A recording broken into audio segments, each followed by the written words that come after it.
At the start of the movie, we are introduced to a young man named Bong. Bong is extremely talented at cooking and is the youngest chef in Blue House, which is the official residence of the South Korean Prime Minister. That evening, Bong learns that the house is throwing a dinner party for a Chinese ambassador. The ambassador is extremely sensitive to fish bone, so Bong is instructed to prepare a delicious fish dish with no bones. Bong heeds their instruction and immediately starts preparing the dish. At nightfall, the dinner is ready and served to the ambassador. Sadly, as soon as the envoy bites the fish, he finds a hook in it. This puts Bong in a serious dilemma, as several guards search the mansion to find him. In the following scene, a pair of police officers investigating the incident arrives at Bong's apartment and knocks on his door. Bong knows that he's in trouble, so he tries to escape through the balcony, while the officers try their best to catch him. In the process, Bong unfortunately plunges into a pool below, smacking his head on the bottom of the pool. For some reason, he keeps falling, as a woman swims towards him and plants a kiss on his lips.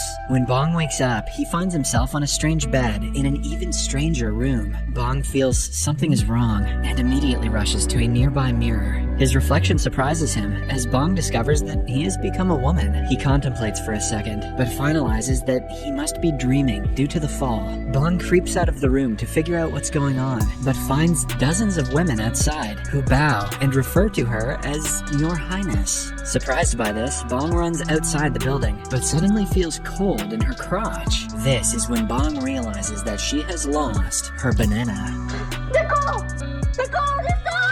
Bong is horrified by this, and initially believes that she's been trafficked into a sex change operation. However, when she observes her surroundings, Bong discovers that she time traveled to the past. The realization causes her to go into shock, and she's eventually brought back to the palace. The next day, Bong wakes up and learns her current identity from a maid. It turns out that she time traveled to the Joseon dynasty in the year 1851. Moreover, she now lives inside the body of Kim So-yoon, a royal ward. To make matters worse, Bong discovers that Kim is scheduled to marry King Cheoljong and become queen in the next few days. The maid also explains that her body was found floating on a lake after an unknown accident occurred. Luckily, the guard found her and brought her back to the palace. Hearing this, Bong theorizes that both him and Kim's spirits must have switched, and infers that the ticket back home is the lake. Bong asks the maid to lead him to the lake, as he plans to jump in and return to the present. Sadly, her plan to jump takes an unexpected turn, as she lands on muddy ground. It turns out that the Grand Queen ordered the palace servants to drain the lake overnight to prevent anyone from falling into the water again. Bong is disheartened by the news, but still reckons that water is the answer, so she desperately tries to submerge herself in any water source she can find. She even goes as far as inserting her head in a pail of water that is used to clean the floors. However, all her efforts prove in vain. A few days later, the wedding day arrives. Bong is unaware of the dynasty's customs, but with the help of her handmaids, manages to complete the required wedding rites. That night, Bong, who is now queen, is invited to the king's chambers to sleep with him. Bong is horrified by the thought, and offers the king some alcohol in hopes of him passing out. Fortunately, the king falls to sleep, much to Bong's relief. The following day, Bong wakes up with a hangover and is offered some food. However, she is disgusted by the soggy meal, and passes a message to the royal chef to cook ramen instead. The chef is confused by the term, but tries to make the foreign meal based on Bong's instruction. The chef tries multiple times to make the dish, but Bong is dissatisfied with every attempt. The first dish is too healthy, while the subsequent dishes are too bland and spicy. Eventually, the chef becomes upset and gives up.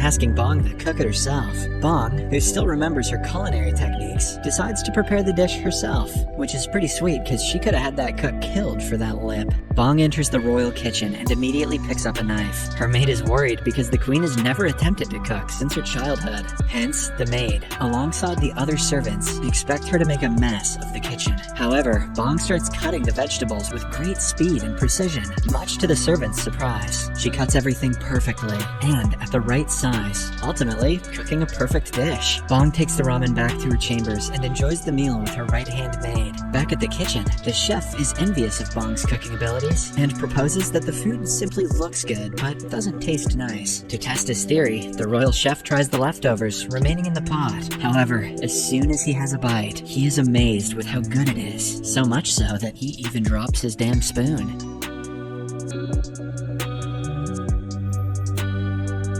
After the eventful encounter, Bong suddenly comes up with an idea. The new queen realizes that she can easily win over the royal family with her culinary skills. The lake was drained by the Grand Queen, so if Bong can please her with some food, she might agree to refill the lake. Bong instantly returns to the kitchen, but the jealous royal chef asserts his authority and refuses to let her inspect the food being served to the Grand Queen. Bong is pissed at this and challenges him to a speed cooking contest. The royal chef initially backs out from the fight, but accepts the challenge after Bong teases him. A servant rings a bell, and the contest begins. The head chef takes his knife and viciously cuts a bunch of carrots. However, the queen's hands are faster, and quickly cuts some cucumbers with ease. After several minutes of cooking, Bong's dish is ready, and she is the first to ring the bell, thus winning the contest. The royal chef is upset, and argues that though speed is important, taste is the ultimate test of a chef. Confident, Bong agrees, and requests the royal cuisine inspector to taste both dishes, to see which is better. The inspector is fascinated by Bong's cuisine and declares it is the better dish, prompting her to take charge of the royal kitchen. Bong uses her newly acquired status to her advantage as she analyzes the Grand Queen's meals. Bong discovers from her food choices that the Grand Queen is a picky eater due to her recent development of toothache. Thus, Bong decides to make a meal with a soft texture for the aristocrat. Bong gets to work right away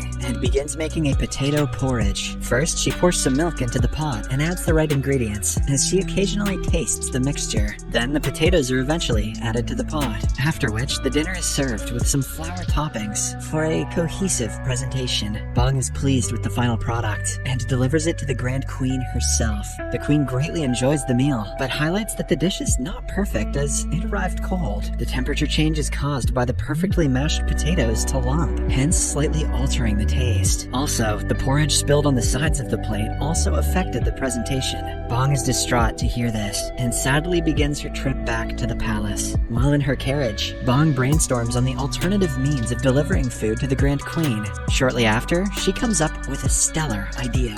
Bong sews a cloth and has her maid deliver the fabric alongside some instructions to the royal engineers. With Bong's direction, the engineers construct a special food delivery carriage that is properly insulated at all sides by the cloth. Meanwhile, Bong prepares an array of tasty meals and has the servants deliver them using the newly designed cabinet. The Grand Queen receives the meal hot and enjoys it, leaving no leftovers. Eventually, the engineers return to Bong and deliver the good news, as the invention is proven to be a success.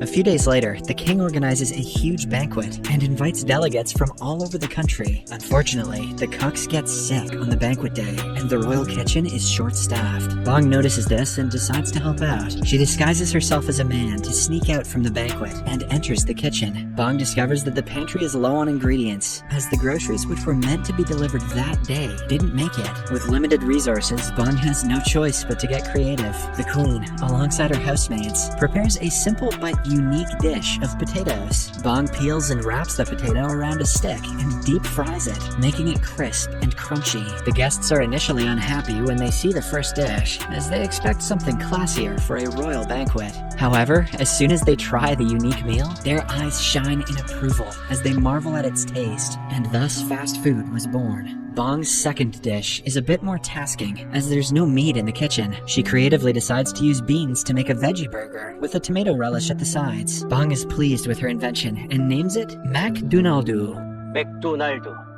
McDonald's. Inspired by the modern McDonald's itself, the dish, just like the potato serving, is a smash hit as the guests savor the mouth-watering cuisine. For the final meal, Bong creates a classic jelly dessert, but with a twist. She writes special messages on the jelly sticks and calls them fortune jelly, as you get to read your fortune after you're done with the dessert. The guests enjoy the classic jelly and have fun reading their respective fortunes. Despite the initial hiccups, the banquet turns out to be a smash hit, thanks to Bong's cooking. The Grand Queen, who also attended the banquet, is impressed by Bong's skills and finally asks her to make a request. Without any hesitation, Bong asks her to refill the lake. The Grand Queen grants her request and commands the servants to start working on the job. Sadly, as it is the 19th century, there are no advanced machines to aid this task. Hence, the servants can only transport water manually with wooden buckets. The process is unbelievably slow, as the servants make a long trip from the town's well to the lake. Bong is annoyed by this and swiftly comes up with a new method. She asks each servant to stay at one spot and simply pass the bucket from one person to the other. The people are pleased with the system, as it makes the job easier and faster. They all continue the task and work on it patiently, while Bong oversees the lengthy process. Several days pass, but the lake is yet to fill. Bong soon gets tired of waiting and becomes desperate.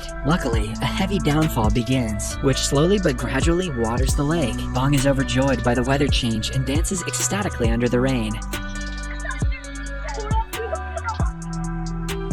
A few hours later, the lake is filled, and Bong heads to the shores and signs her name on a cornerstone, after which she jumps into the lake and sinks underwater, just like she did at the start of the movie. When Bong wakes up, he is astonished to find himself in a hospital and sees an officer sleeping a few meters away from his bed. He quietly tries to slip out, but the officer wakes up, and a swift chase ensues. Bong manages to get away from him, but two more officers show up and corner him. Desperate, Bong jumps down from a high platform, escaping the men as he races down the street. He immediately heads to a public library and searches for a history book. There, he finds a publication about the Joseon dynasty and smiles, knowing that he has now become a part of history. However, his nostalgic trip down memory lane is swiftly interrupted when the chasing officers arrive at the library. Bong tries to escape once again, but the officers explain that they aren't there to arrest him. It turns out that the present has been changed due to his time travel to the Joseon era. Now, he is not being chased by the police. Instead, they are there to protect him, as Bong is now a whistleblower and exposed a high-ranking official for corruption. Bong rushes to a nearby computer and searches the web to confirm their claims. Soon after, he discovers that they are telling the truth, as history and the present world has indeed changed. The movie ends with Bong standing on a street as he relays a positive message on how a small change in the past can greatly affect the future. Also, the life lesson that meals are always better with Bong. Subscribe for more videos like this, turn on notifications, and leave a like to help the channel out. Thank you for watching.